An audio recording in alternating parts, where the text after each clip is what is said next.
సేవాలాల్ జయంతి రోజున గిరిజన యువకులపై కేసులు పెట్టిన కొడంగల్ ఎస్ఐ భరతరెడ్డిపై చర్యలు తీసుకోవాలని సేవాలాల్ సేన రాష్ట్ర అధ్యక్షుడు రాంబాబు నాయక్ డిమాండ్ చేశారు. వికారాబాద్ జిల్లా బొమ్రాజ్పేట్ మండలం మూడు మామిళ్ల తండాకు చెందిన యువకులను కొడంగల్ ఎస్ఐ భరతరెడ్డి కానిస్టేబుల్ కొట్టారని ప్రజా సంఘాలతో కలిసి జిల్లా ఎస్పీ కోటిరెడ్డికి కంప్లైంట్ చేశారు. ఉమ్మడి నిజామాబాద్ జిల్లా బిచ్కుంద మండల కేంద్రంలోని శ్రీ కాశీ విశ్వనాథ స్వామి మందిరంలో మహాశివరాత్రి ఉత్సవాలకు ఏర్పాట్లు పూర్తయ్యాయి. 3 రోజుల పాటు జరిగే ఈ ఉత్సవాలకు మొదటి రోజు బిల్వార్చన జాగరణం, మహారుద్రాభిషేకం, శివపార్వతుల కళ్యాణం, రెండో రోజు మహాజాతర ఉత్సవం, మూడో రోజు కుస్తీ పోటీలు నిర్వహిస్తారు. సంగారెడ్డి జిల్లా అమీన్పూర్ మున్సిపల్ పరిధిలోని మల్లికార్జున స్వామి దేవస్థానం మహాశివరాత్రి ఉత్సవాలకు సిద్ధమైంది. ఈ దివ్యక్షేత్రానికి అమీన్పూర్ ప్రజలతో పాటు చుట్టుపక్కల గ్రామాల నుంచి భక్తులు భారీగా తరలివచ్చి దర్శించుకుంటారు. ఇప్పటికే దేవస్థానంలో శివరాత్రి ఉత్సవాలు ప్రారంభమయ్యాయన్నారు ఆలయ ఈవో శశిధర్. తిరుపతి జిల్లా యోగి మల్లవరంలోని శ్రీ కామాక్షాంబ సమేత పరాశరేశ్వర స్వామి ఆలయం మహాశివరాత్రి మహోత్సవాలకు ముస్తాబైంది. ఎన్నడూ లేని విధంగా కామాక్షాంబ సమేత పరాశరేశ్వర స్వామి ఆలయం మహాశివరాత్రి ఉత్సవాలకు ముస్తాబు చేస్తున్నామని ఆలయ అధికారులు తెలిపారు. 3 రోజుల పాటు ఉత్సవాలు కొనసాగుతాయని అన్నారు. చిత్తూరు జిల్లా పొంగునూరులో మంత్రి పెద్దిరెడ్డి రామచంద్రారెడ్డి పర్యటించారు. పర్యటనలో భాగంగా పెద్దిరెడ్డి సమక్షంలో వైసీపీలోకి భారీగా చేరికలు జరిగాయి. పొంగునూరులో జరిగిన అభివృద్ధిని చూసి పార్టీలో చేరుతున్నట్టు తెలిపారు. పార్టీ ఖచ్చితంగా అండగా ఉంటుందని అన్నారు.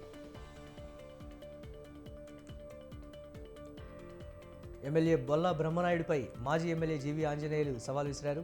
పల్నాడులో జరిగిన అభివృద్ధిపై బహిరంగ చర్చకు తాము సిద్ధమని, దమ్ముంటే ఎమ్మెల్యే చర్చకు రావాలంటూ సవాల్ విసిరారు.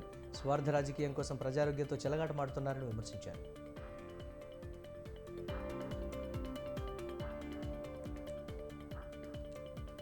యాదాద్రి భువనగిరి జిల్లా భువనగిరి పోర్టును ప్రధాని మోదీ వర్చువల్గా ప్రారంభించారు.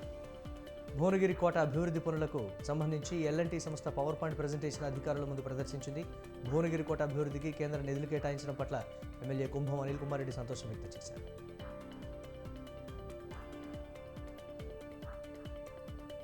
భద్రాద్రి కొత్తగూడెం జిల్లా మణుగూరులో మావోయిస్టులకు వ్యతిరేకంగా పోస్టర్లు కలకలం రేపాయి. మావోయిస్టులను తరిమి కొడదాం, ఆదివాసీ మహిళల అభివృద్ధికి తోడ్పడదామంటూ పోస్టర్లు వెలిచాయి. అంతర్జాతీయ మహిళా దినోత్సవాన్ని పురస్కరించుకొని మావోయిస్టు దళం చెర నుంచి మహిళల విముక్తి కోసం నాయకుల వ్యక్తిగత పనులకు బానిసలుగా చూసే పద్ధతికి వ్యతిరేకంగా పోరాడదామని పోస్టర్లలో పేర్కొన్నారు. రానున్న పార్లమెంట్ ఎన్నికల్లో ఓటింగ్ శాతం పెంచడమే తమ లక్ష్యమని Warangal chief nodal officer Bhagyalakshmi తెలిపారు. వరంగల్ నగరంలోని మట్టేవాడ ప్రభుత్వ బాలికల పాఠశాలలో మాక్ ఎలక్షన్స్ నిర్వహించారు. ఓటు ప్రాముఖ్యతను వివరించామని చెప్పారు. ప్రతి ఒక్కరూ ఓటు హక్కు వినియోగించుకునేలా ముమ్మర ప్రచారం చేస్తున్నామని భాగ్యలక్ష్మి తెలిపారు. రానున్న ఎన్నికలను పకడ్బందీగా ఏర్పాట్లు చేస్తున్నామని అన్నారు. విజయనగరం జిల్లా కలెక్టర్ నాగలక్ష్మి ఎన్నికల నిర్వహణపై సమావేశం నిర్వహించారు. జిల్లాలో ఎన్నికల నిర్వహణ సజావుగా జరగడానికి తీసుకున్న ఏర్పాట్లపై వివరించారు.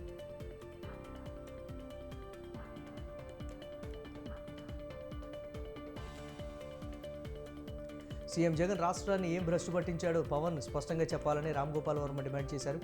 పవన్ చేసే విమర్శలకు ఆధారాలు ఉండవన్నారు. ఏపీ ఫైబర్ నెట్లో వ్యూహం సినిమా విడుదలైందన్నారు. ఓటీటీ ద్వారా శబదం వెబ్ సిరీస్ను విడుదల చేస్తున్నామన్నారు. కళ్ల ముందు జరుగుతున్న విషయాలను వ్యూహం శబదం సినిమాలుగా తెరకెక్కించామన్నారు.